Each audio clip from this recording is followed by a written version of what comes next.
Doctor smile ఏంటంటే so చాలా మంది మమ్మల్ని అడుగుతున్న ప్రశ్న తరచుగా అడుగుతూ ఉంటారు. రూట్ కెనాల్ చేసిన తర్వాత నొప్పి అనేది తగ్గిపోతుంది కదా, సో నొప్పి తగ్గిపోయిన తర్వాత ఇంకా దానిపైన క్యాప్ అనేది ఎందుకంటే ఖర్చు వెళ్ళిపోతుంది కదా అని చెప్పని చాలా మంది మమ్మల్ని తరచుగా అడుగుతూ ఉంటారంటే సో దానికి మేము ఇచ్చేటువంటి సమాధానం ఏమిటంటే సో రూట్ కెనాల్ చేసినప్పుడు ఆల్రెడీ కొంత పుచ్చు వల్ల పనిలో ఉన్నటువంటి భాగం ఏదైతే ఉంటుందో చాలా వరకు దెబ్బతింటదండి. అలానే రూట్ కెనాల్ చేసేటప్పుడు చిన్నపాటు రంధ్రం చేసి లోపల ఉన్నటువంటి ఆ పుచ్చు భాగాన్ని కానీ లోపల ఉన్నటువంటి ఏదైతే తీసేయాలో మొత్తం తీసేసి క్లియర్ చేసిన తర్వాత దానిపైన ఒక సిమెంట్ అనేది మనం వేస్తూ ఉంటామండి.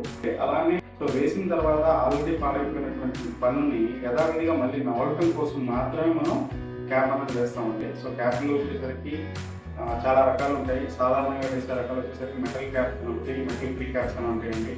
సో మెటల్ క్యాప్లో వచ్చేసరికి సాధారణంగా మెటల్ సిరామిక్ అని చెప్పని ఇంకోటి డిఎంఎల్ఎస్ అని చెప్పని ఉంటాయండి. అలానే మెటల్లెస్ క్యాప్స్ వచ్చేసరికి సిలికాన్ అని చెప్పి ఇలా చాలా రకాలు ఉంటాయండి.